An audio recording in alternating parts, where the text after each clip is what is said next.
시청자 여러분 안녕하셨습니까? 오늘도 이상적인 재정 이야기를 명쾌하게 풀어드리는 리차드 명과 함께하는 머니톡스. 벌써 10번째 시간을 맞았습니다. 네, 그동안 여러 가지 대학 진학에 관한 재정 보조 문제라든가 세법의 변동 상황에 관해서 우리가 많은 좋은 논제를 다뤘습니다. 근데 오늘 굉장히 중요한 문제입니다. 왜냐하면 우리가 9월이나 10월 달이 되면 이제 대학을 진학하는 신입생을 둔 자녀들, 정말 12학년들 굉장히 고심이 많죠. 이제 우리가 조기 전형도 해야 되고 일반 전형도 해야 되고 입학 원서를 작성하느라 또 에세이를 작성하느라 굉장히 바쁠 때인데요. 진학 입학 사정에 관한 내용을 좀 더 자세하게 이해하고 어떻게 하면 재정 보조를 이용을 하면서 동시에 합격률을 올릴 수 있는 그런 사전 설계 방안에 관해서 오늘 좀 더 심층적으로 말씀을 드리려고 합니다. 굉장히 중요한 얘기죠. 네. 지난 시간에는 학자금 재정 보조의 검토 기준, 그래서 어필에 관해서 우리가 말씀을 드렸는데, 혹시 그 점을 놓치신 분들은 우리가 KTN 유튜브에 들어가셔서 확인해 보시면 굉장히 도움이 되실 거라고 사료됩니다. 네, 우리가 현재 부모님들이 전부 다 베이비 부머 세대들이죠. 당시만 해도 우리가 둘만 낳아 잘 기르자 하는 만큼 굉장히 전 세계적으로 인구가 이제 폭발적으로 늘어나기 시작했습니다. 그리고 1970년대, 80년대를 통해서 그리고 90년대 초반까지 많은 이민자들이 들어오면서 그런 베이비 부머들이 미국에서 교육을 많이 받게 되고, 그리고 또 그런 영향으로 인해서 자녀들을 굉장히 많이 낳습니다. 또 미국의 민주당의 이민 정책의 개방을 통해서 워낙 많은 인구 증가가 늘어나게 됐죠. 지금 미국이 거의 2억 8천만 명 정도 되는데 2만 7천 개 고등학교에서 300만 명 이상이 졸업을 하게 됩니다. 정말 참 많은 인구들이 있는데요. 우리가 인구가 늘어나게 되면 대학 입학 사정에서 나타나는 특이 현상들이 있습니다. 첫째는 대학의 등록 인원수, 그러니까 정원은 그렇게 크게 늘릴 수가 없습니다. 그 이유는 각 클래스마다 정원이 정해져 있고 거기에 파이어 코드, 그러니까 소방 코드가 정해져 있기 때문에 한정된 정원 인원이 넘어가게 되면 그 클래스를 우리가 클로즈 시켜야만 되는 그런 일들이 있습니다. 안전 문제 때문에 대학에서는 함부로 정원을 늘리기가 힘듭니다. 반면에 금년도에 일어났던 우리가 2018년, 19년에 입학 사정에 대해서 합격률에 많은 변화가 있었습니다. 그걸 보면 실질적으로 얼마나 많은 지원자들이 늘어났고 하는 이런 현상들을 우리가 볼 수 있는데요. 한번 잠깐 우리가 실질적인 데이터를 가지고 한번 말씀을 나눠보도록 하죠. 보면 우리 금년 가을에 입학하는 학생들은 이제 Class of 2022라고 우리가 부르죠. 2022년에 우리가 졸업하는 졸업생들을 들을 수가 있는데, 지금 뉴욕 대학에서 발표하기는 75,307명이 어플라이를 했는데 사상 최대로 어플라이를 하게 된 겁니다. 그리고 합격률 자체가 거의 3분의 1이 줄어들었습니다. 그러니까 28%에서 작년에, 금년에는 19%로 줄어들었는데 이게 굉장히 커다란 의미를 시사하고 있습니다. 어느 대학마다 입학 합격률이 늘어난 대학이 없습니다. 전부 다 3분의 1 정도씩 대부분이 줄어들었는데요.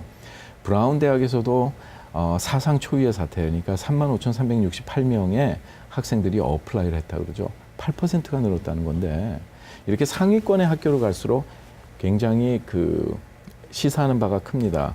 공부를 잘하고 성적이 매우 우수한 학생들이 8%가 늘어났다는 말을 우리가 할 수가 있겠죠. 그러니까 우리가 중간에 있는 대학들이 20%, 30% 늘어난 것보다 실질적으로 그렇게 중요한 성적이 아주 우수한 학생들이 8% 늘어났다고 하지만 NYU에서는 28%에서 9%가 줄었습니다. 그러면 9% 차이가 나는데 28% 중에 9%는 거의 3분의 1을 얘기하는 거거든요. 그러니까 9% 준 만큼 브라운에는 또 8%가 늘어났다. 그럼 거의 8, 9% 정도의 우수한 학생들이 더 많이 지원을 했단 말이죠. 그러니까 이런 여러 가지 내용을 우리가 이해하고 나가야 됩니다. 그러면 실질적인 그 입학 사정에 관한 우리가 데이터를 한번 비교를 해보면 NYU가 지금 작년에 28%에서 현재 우리가 19%로 우리가 줄어든 걸 볼 수가 있고 여기 버스턴 칼리지 같은 경우는 32%에서 27%로 줄었다는 말입니다. 엄청나죠. 10% 정도의 지금 차이가 나는 것을 보면 그 실질적으로 지원율에 있어서 그렇게 차이가 나는 거 보면 엄청난 경쟁이 있다고 우리가 보겠습니다. 또한 우리가 프린스턴 같은 경우에는 합격률이 6%에서 지금 5.49%로 떨어졌다는 것도 이 지원자에 비해서 실질적으로 우수한 학생들이 단 1%만 늘어나도 수천 명이 늘어난 거니까 굉장히 우리가 큰 차이를 볼 수 있겠다고 보겠죠. 그렇다면 실질적으로 우리가 어떤 얘기들을 우리가 생각해 볼 수 있냐면 많은 아시안 부모님들께서 이런 아이비급이나 좋은 학교에서 학생들의 그 입학 사정에 차별을 하고 있는 거 아니냐.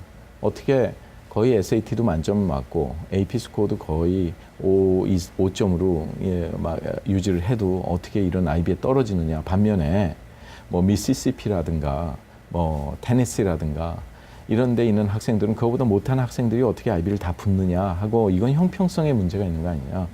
그리고 이거는 차별이다 이렇게 말씀을 나누시는 분들이 좀 있어요. 하지만 제 의견은 조금 다릅니다.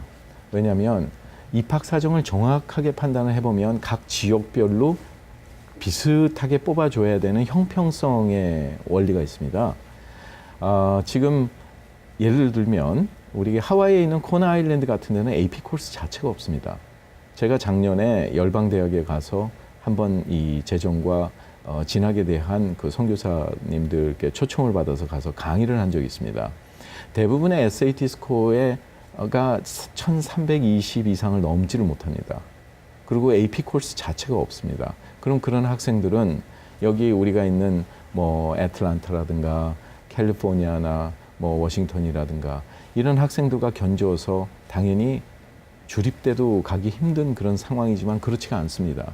형평성 있게 골고루 뽑아줘야 되는 상황이기 때문에 중요한 건 만약에 A라는 지역에서 10명을 뽑아야 되고 B라는 주에서 10명을 뽑아야 된다고 가정을 했을 때 여기는 에버리지 스코어가 1500이 넘고 SAT가 GPA도 엄청 높고 여기는 1450도 안 된다고 그랬을 때 사실은 실질적으로는 우리가 분리할 수밖에 없는 것입니다. 그거를 우리가 형평성이 잘못됐다고 얘기한다는 것은 사실은 어떤 면에서는 어폐가 있는 거죠. 그래서 기본적으로 이 재정 보조를 잘 우리가 활용할 수 있는 방법은 첫째는 대학에서 그 입학 원서를 셀렉트하는 방법서부터 우리가 알아야 됩니다. 이거를 우리가 텍소노미라고 부릅니다. 그래서 실질적으로 이 텍소노미의 주요 요소는 우리가 커먼 애플리케이션이라든가 이런 모든 애플리케이션을 제출을 했을 때 대학에서는 실질적으로 이 애플리케이션을 사람이 다 고를 수가 없습니다. UC 버클리가 금년에 8만 5천 명 이상이 지원을 했지만 입학사정관 한 명이 하루에 18개에서 23개 정도의 애플리케이션을 검토를 할 수 있다고 했을 때 1차 사정, 2차 사정, 3차 사정까지 우리가 갔을 때 하물며 8분에서 12분 이상을 소요하기가 힘듭니다. 애플리케이션 하나 리뷰하는데. 그런데 그 시즌 동안에 검토할 수 있는 게 2만 5천 개 미만이라면 8만 5천 명이 어플라이를 했을 때 나머지 6만 명은 결과적으로는 어떻게 셀렉트가 되지 않은 거냐 하는 거는 실질적으로 모든 대학이 제출해주는 모든 내용을 점수화시킨다는 사실입니다. 예를 들자면 이렇게 GPA가 있는데 뭐 3.7에서 3.84 사이면 9점을 주고 아니 그 이상이면 10점을 주고 하는 식으로 AP나 IB 코र्스를 5개 이상 들었으면 뭐 7점을 준다든가 코어 과목을 5개 이상 들었으면 1년에 뭐 5점을 준다든가 하는 식으로 이렇게 점수화돼서 바뀝니다. 또한 근데 우리가 성적만 가지고 얘기하는 경우가 굉장히 잘못됐다고 볼 수가 있겠죠. 왜냐하면 미국은 전인적인 교육입니다. 그래서 성적뿐만이 아니라 실질적으로 얼마나 전인적인 교육을 받았느냐 하는 거를 실제 우리가 입증할 수 있어야 됩니다. 그래서 공부만 잘하는 학생들이 대부분 입학 사정에서 실패하는 이유가 이제 그런 문제점을 우리가 들 수 있겠는데요. Non-Academic Achievement Rating을 우리가 한번 바로 보자면 인터내셔널이나 내셔널 그런 글로벌 레벨에서 어치먼이 우리가 4개 이상이 됐을 때는 5점을 할당을 할 수가 있고 스테이시나 리저널 쪽에 3개 이상이면 우리가 4점을 할당하고 significant area에 2개 이상. significant area가 뭡니까? 고등학생들이 할 수 있는 최선의 길은 리더십을 보여줄 수 있고 또 얼마나 분석할 수 하면서 리서치를 할 수 있는 그런 능력을 보고자 하는 겁니다. 무조건 뭐 자기가 클럽을 만들었다고 해서 리더십을 보여주는 게 아닙니다. 어치먼이 없으면 그거는 오히려 일부러 쇼맨십으로 보여주기 위해서 했다고 우리가 판단이 될 수도 있는 거기 때문입니다. 따라서 기본적으로 이런 어치먼이 클리어 에비던스가 있을 때 퍼스널 퀄리피케이션 레이팅이 또 올라가는 거겠죠. 근데 우리는 무조건 성적만 따집니다. 여기서 1점을 말하는 거는 1점 차이에 7천에서 8천 명의 입학 사정에 예를 들어서 그 목이 날아갈 수도 있는데 이런 내용도 우리가 봐야 되겠지만 또한 추천서도 형평성의 의미가 있습니다. 추천서에 어떤 단어가 들어가냐에 따라서 5점, 4점, 3점, 2점, 1점으로 바뀌기도 하고요. 그리고 또 더 중요한 팩터가 있는데 이거는 이제 대학마다 원하는 자기 그 대학의 교육 이념과 철학이 따로 있습니다. 그래서 자기들이 원하는 부분이 있는 데다가 웨이트 팩터를 더 줌으로써 이런 점수가 올 때 그거를 환산을 하겠죠. 우리가 웨이트를 줘서. 그래서 총 된 데서 우리가 이렇게 위에 탑을 잘라서 입학사정관에 테이블에 트레이에 올라갈 수 있다고 보면 되겠습니다. 이런 상황을 정확히 알고 진행을 해야 되는 문제점과 아울러서 또 하나는 그 애플리케이션 자체에 이렇게 중요한 부분이기 때문에 묻는 사항들을 누락시키면 안 됩니다. 그런 감점이 되겠죠. 그래서 실질적으로 그 진짜 애플리케이션이라는 건 우리가 커먼 애플리케이션에 들어가도 언어 섹션이 있는데 거기에 어치먼을 적게 돼 있고 이게 어느 레벨이냐 카운티 레벨이냐, 뭐 스테이시냐, 뭐 리저널이냐, 내셔널이냐, 인터내셔널이냐 이거에 따라서도 달라지는 겁니다. 아이가 10가지를 했지만 5개를 적으라 그랬을 때 어떤 걸 골라내느냐 이런 것도 굉장히 중요한 일인데 재정보조에 있어서 가장 중요한 거는 입학 원서를 낼 때 학교 코드를 넣으면 코드가 들어간 학교들마다 이 내용을 다운로드를 하지만 학교끼리는 모르겠습니다. 그렇지만 재정보조 신청서인 우리가 연방정부 신청서 FAFSA라는 Free Application for Federal Student Aid 신청서가 들어가면 니드 블라인드 정책을 쓰기 때문에 그 안에 들어간 내용은 볼 수가 없습니다만 학교 코드는 볼 수가 있겠죠. 그렇다면 학교끼리 선호하는 학생이라고 간주가 됐을 때는 우리 학교가 선호를 하는데 이 학생이 여기도 는 거로 우리가 생각을 할 수 있겠죠. 그런 다른 학교가 우리보다 재정 부조를 더 많이 준다 그러면 그 학생이 우리 학교를 등록하기 위해서는 장학금 한 푼이라도 더 꺼내서 오퍼를 해줘야 됩니다. 따라서 이런 사전에 그 전략적인 대학 설치를 통해서 때로는 우리가 그 테크니컬리 더미 코드를 넣어줄 수도 있는 겁니다. 무조건 성적만 갖고 진행하는 게 아니라 이런 총체적인 컨셉에서 사전 전략을 가지고 그리고 자녀의 애플리케이션을 잘 우리가 꾸며 나갈 때 보다 앞선 그 합격률도 동시에 올리면서 재정 보조도 우리가 극대화시킬 수 있는 그런 어떤 그 방안을 강구를 할 수가 있겠죠. 그래서 실질적으로 이 합격을 하는 거를 바라기 이전에 합격을 할 수 있는 그릇이 돼야 된다는, 그러니까 사전 설계와 준비의 중요성은 그 어느 때보다도 굉장히 우리가 강조가 되고 있는 그런 시점입니다. 따라서 실질적인 애플리케이션에 관한 거는 여러분들께서 에세이를 쓰기 전에 우리가 일반 에세이와 애플리케이션에서 나온 에세이는 구체적으로 학생을 알기 위한 겁니까? 알기 위한 겁니다. 그렇기 때문에 굉장히 다른 각도에서 진행해야 되는데, 칼리지 보드에 들어가셔서 The College Application Essay라는 책이 있습니다. 굉장히 저렴하지만 굉장히 얇죠.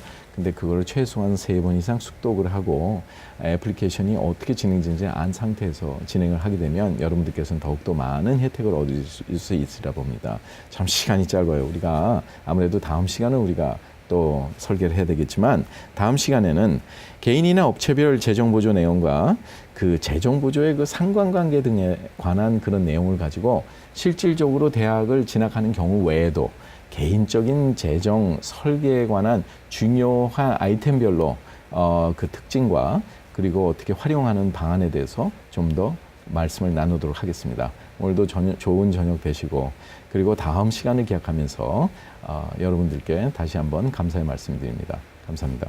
KTN 머니톡스는 학자금 무상 보조의 모든 것 AGM 인스티튜트 제공입니다.